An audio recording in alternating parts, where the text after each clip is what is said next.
श्री शिवाय नमस्तुभ्यम। जैसा कि आप सभी को पता है कि प्रत्येक महीने में पड़ने वाले मासिक शिवरात्रि सभी शिव भक्तों के लिए ये दिन विशेष होता है, क्योंकि इस दिन महादेव की पूजन करके आप विशेष फल प्राप्त कर सकते हैं। और गुरुजी पंडित प्रदीप मिश्रा जी के भी कई उपाय इस दिन करने होते हैं, जिन्हें करके आप विशेष लाभ प्राप्त कर सकते हैं। तो आज हम आपको इस वीडियो में गुरुजी पंडित प्रदीप मिश्रा जी के बताए मासिक शिवरात्रि में करने वाले 7 से 8 उपाय बताने वाले हैं, जिन्हें आप अपने जरूरत के अनुसार एक या एक से अधिक उपाय कर सकते हैं। आप चाहे तो एक उपाय कर सकते हैं या एक से अधिक उपाय भी अपनी आवश्यकता के अनुसार कर सकते हैं। पहला उपाय एग्जाम में सफलता हासिल करने के लिए, नौकरी, व्यवसाय से संबंधित। दूसरा उपाय मनोकामना पूर्ति के लिए। तीसरा उपाय शीघ्र विवाह से संबंधित है। चौथा उपाय अटके हुए कार्यों को पूर्ण करने वाला उपाय है। पांचवा उपाय धन प्राप्ति का सबसे आसान उपाय है। छठवां उपाय मनोकामना पूर्ति उपाय है। सातवां उपाय अकाल मृत्यु टालने वाला उपाय है। आठवां उपाय धन वैभव प्राप्ति का एक विशेष उपाय है। नौवां उपाय रोग मुक्ति का सबसे आसान उपाय है। सभी उपाय उपयोगी है। आपको जिस उपाय की जरूरत हो आप उस उपाय को करके लाभ प्राप्त कर सकते हैं। कोई एक उपाय इस मासिक शिवरात्रि में आप सभी जरूर करें। बढ़ते हैं मासिक शिवरात्रि के दिन किए जाने वाले पहले उपाय की ओर। गुरु जी ने कहा है, आपको शिव पर बेलपत्र से दूध का अभिषेक करना है, मतलब दूध अर्पित करना है। आप या तो दूध ले लेने और एक कटोरी में दूध लेने के बाद आप एक बेलपत्र उसमें डुबोए, इसके बाद एक बूंद शिवलिंग के ऊपर अर्पित करें। अगर आप एक चम्मच से कर रहे हैं तो ऐसे बूंद बूंद करके भी आप दूध अर्पित कर सकते हैं, पर अगर आप अधिक मात्रा में दूध ले लिए हैं और आप ऐसे अर्पित करना चाहते हैं तो इसमें बहुत टाइम लगेगा, तो आप ऐसा भी कर सकते हैं कि बेलपत्र को शिवलिंग के ऊपर रखें और दूसरे हाथ से आप उसे बेलपत्र के ऊपर पूरा दूध अर्पित कर दें। इस प्रकार से भी आप इस उपाय को कर सकते हैं। गुरु जी ने कहा यह उपाय आप सोमवार की अष्टमी या फिर सोमवार की मासिक शिवरात्रि या फिर प्रत्येक माह में जो शिवरात्रि आती है उसमें भी कर सकते हैं। गुरुजी के बताए एक विशेष उपाय है। गुरु जी ने कहा है, इस उपाय को करने से आपकी मनोकामना शीघ्र अति शीघ्र पूरी होती है।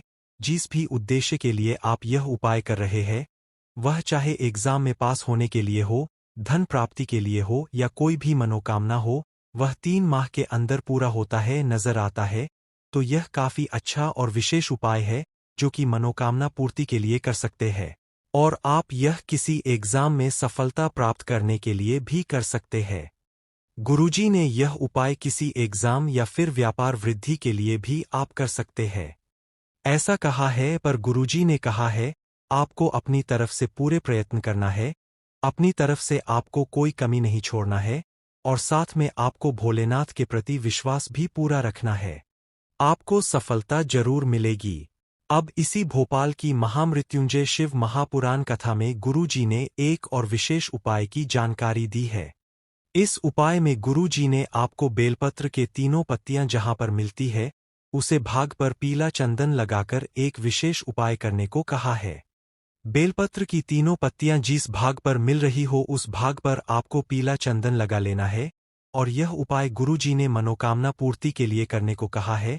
या फिर कोई ऐसा अटका हुआ कार्य जो लंबे समय से पूर्ण नहीं हो रहा हो या फिर ऐसी परेशानियां जो खत्म होने का नाम नहीं ले रही हो, अब आर्थिक स्थिति हो या फिर जीवन की परेशानी, किसी भी प्रकार की हो बीमारी हो, उसके लिए भी आप इस उपाय को कर सकते हैं। यह बिल्कुल नया उपाय महामृत्युंजय मंत्र से संबंधित है।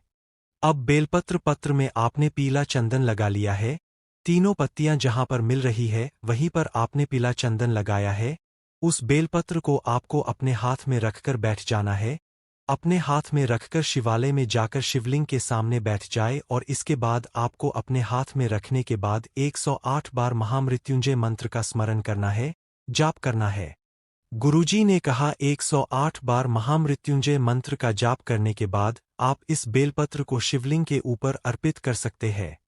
बेलपत्र को शिवलिंग के ऊपर अर्पित करते समय आप अपनी स्थिति, परेशानी या मनोकामना जो भी हो महादेव से बोल सकते हैं।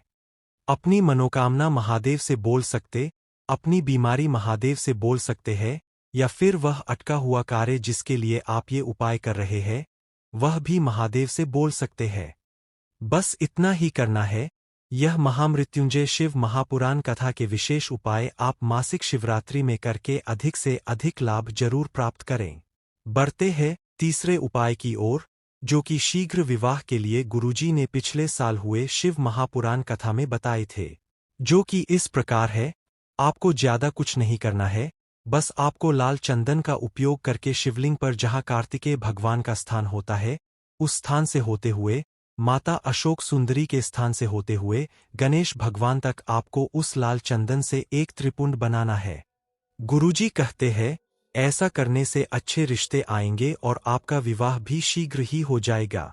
बढ़ते हैं चौथे विशेष उपाय की ओर। कोई कार्य बहुत समय अटक रहा हो, पूरा नहीं हो रहा हो, अब आप चाहे वह आपकी कोई मनोकामना हो, पैसों को लेकर कोई समस्याएं हो, दुकान, व्यापार, नौकरी से संबंधित कोई समस्याएं हो, मतलब सभी प्रकार की समस्याओं के निराकरण के लिए गुरुजी ने इस उपाय को करने को कहा है। आपको थोड़ी सी हरी मूंग के दाने को लेकर आपको शिवालय चले जाना है और शिवलिंग पर स्पर्श कराते हुए थोड़े से मूंग के दाने को शिवलिंग पर छोड़ दे और इसके बाद आपको नंदी भगवान के पास जाकर इसे स्पर्श करा के थोड़ी सी हरी मूंग छोड़ देना है और इसके बाद बची हुए सभी मूंग के दाने को लेकर आपको बेलपत्र के पेड़ के नीचे जाकर बचे हुए मूंग के दाने को वहां छोड़ देना है। इस उपाय को आप मासिक शिवरात्रि में कभी भी कर सकते हैं।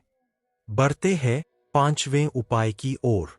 अगर आप धन प्राप्ति का कोई आसान उपाय जानना चाहते हैं, तो आपको कुछ नहीं करना है, बस शिवलिंग पर एक लोटा जल अर्पित करना है। पर जल अर्पित करते समय आपको गुरुजी पंडित मिश्रा जी का बताया एक विशेष बात को ध्यान में रखना है।